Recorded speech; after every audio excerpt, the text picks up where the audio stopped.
Good morning, students. Myself Subham Upadhyay. Today I am going to teach you class 4th science and the chapter name is part and functions of plant. इस chapter का यह हमारा अगला video है, तो आप इसे ध्यान से देखिए। हम आपको फ्लावर्स के बारे में बताएंगे। इसके बाद flowers are different shape and size and colours and smell.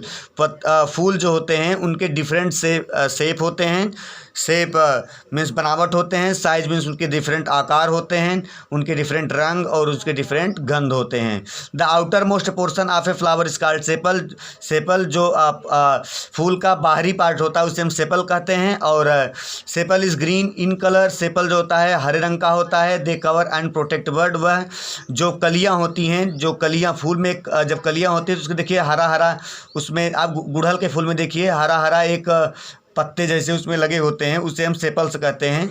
वह जो प्रोटेक्ट करता है, उसकी पंखड़ियों को प्रोटेक्ट करता है। Next to sepal there are petals. Sepal के बाद जो अगला पार्ट है उसे हम पेटल्स कहते हैं। The petals are coloured in attract in insect. Petals जो होता है कलर्ड होता है और वह इंसेक्ट कीटों को अट्रैक्शन आकर्षण करता है। At the centre of flowers there is long stall called stamen. Flowers के बीच में एक ट्यूब लाइक स्ट्रक्चर होता है, उसे हम स्टीमन्स कहते हैं। विच कंटेन पॉलन, जिसमें पॉलन पराग होता है। The inner most part of the flower is pistol.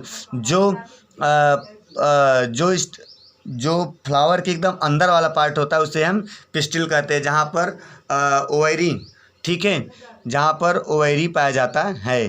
तो चलिए आप देखिए यहाँ पे इसमें क्या दिया है। Flower are different size and shape. फूल जो होते हैं भिन्न प्रकार के, भिन्न बनावट से, भिन्न आकार के होते हैं, उनके अलग गंध होते हैं। अब आप यहाँ पे देखिए कि आप इस फूल को देखिए, हम आपको और बड़ा करके आपको दिखा देते हैं।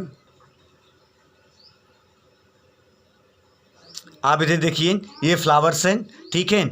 ये जो बाहरी वाला पार्ट हमने आपको सेपल बताया था और उसके जो पंखुड़ियाँ होती है उसे हमने पेटल्स बताया था। और जो ट्यूब लाइक स्ट्रक्चर यहाँ पे आप देख रहे हैं इसे स्टीमन कहते हैं।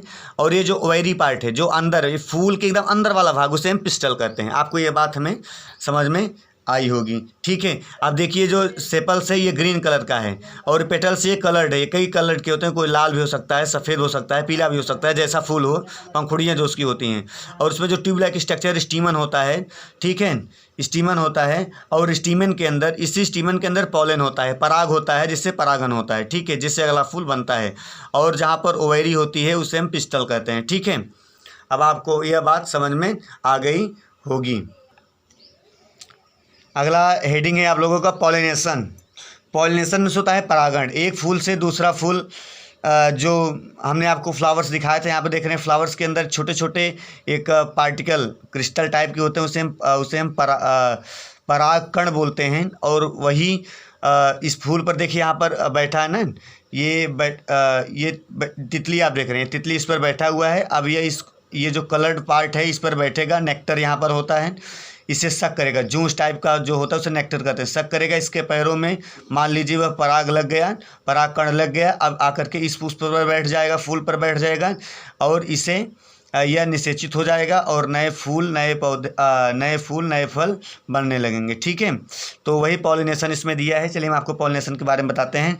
Transfer of pollen grain from other to give a flower called pollination. एक फूल से दूसरे फूल पर पराग कणों का जो स्थानांतरण होता है उसे हम परागन कहते हैं। ये पराग कण एक फूल से दूसरे फूल पर जाने की जो प्रक्रिया होती है उसे हम पराग कण कहते हैं। जैसे इस पर से इस पर आ जाए उससे परागण हो जाएगा। Most fruit contain seed inside them. परागण होने के बाद फ्रूट बनता है। Most fruit contain seed inside them. बहुत से फल ऐसे होते हैं जिनके अंदर बीज होता है। Some fruit contain only seed, one seed. कुछ फल ऐसे होते हैं जिनके अंदर केवल एक ही सीड होता है। एंड अदर मेनी, जिनके पास बहुत होता, और बहुत से ऐसे होते हैं जिनके पास बहुत बीज होते हैं। Each seed contain baby plants. और उसी सीड से नया प्लांट बनता है और उसी सीड से नया फूड बनता है, ठीक है। अब आप अपना अगला हेडिंग देखिए। इंटरडिपेंड्स of plant and animals. Interdepend का मतलब ये होता है कि जैसे कई बाहर से दो तीन ग्रुप बाहर बाहर के जहाँ जुड़ जाते हैं उसे इंटर कहते हैं, जो खुद में हो उसे इंट्रा कहते हैं। जैसे भारत वाले भारत से मैच खेलें उसे इंट्रा कहते हैं, और भारत वाले पाकिस्तान से या किसी अन्य कंट्री से खेले उसे इंटर कहते हैं, क्योंकि यहाँ पर दो बाहरी बाहरी चीज़ों का दो बाहरी बाहरी देशों का प्रमोट हुआ है, इसीलिए उसे इंटर कहते हैं। इंटरनेशनल मैच आपने सुना होगा, उसी प्रकार से इंटर डिपेंड होता है। अब आप समझ गए होंगे। प्लांट एंड एनिमल्स, प्लांट अलग होता है, एनिमल्स अलग होता है, ये एक दूसरे के बाहरी पार्ट हैं, ये आप कह सकते हैं अलग अलग हैं, इसलिए इसे इंटर डिपेंड्स, ठीक है। Plants and animals are interdepend for their survival. Plant पौधे और जानवर, पौधे और पशु, ये एक दूसरे के इंटरडिपेंड होते हैं, ठीक है। ये एक दूसरे के इंटरडिपेंड निर्भर होते हैं, एक दूसरे पर जीने के लिए निर्भर होते हैं। Human beings and animal need food and oxygen which they get from plants. जो मानव जाति को और एनिमल्स को, पशुओं को भोजन चाहिए और ऑक्सीजन चाहिए, जो हमें किससे मिलता है? प्लांट से मिलता है। Plant needed carbon dioxide to make food, और प्लांट को कार्बन डाइऑक्साइड चाहिए उसको भोजन बनाने के लिए, जो हमसे मिलता है। Plants get from animals and human, plant जो होता है एनिमल और ह्यूमन से अपना आवश्यक कार्बन डाइऑक्साइड रिसीव करता है, प्राप्त करता है। The balance between plants and animals is important for life exist of earth. ये जो एनिमल्स और प्लांट एक दूसरे के पूरक हैं, यह पृथ्वी को बैलेंस बनाए रखते हैं, और यह पृथ्वी के अस्तित्व को बैलेंस बनाने रखने का कार्य करते हैं। ये चैप्टर आपको समाप्त हुआ। आप तब तक के लिए आपको धन्यवाद। अगला चैप्टर हम आपको अगले दिन पढ़ाएंगे, ठीक है। That's all my students.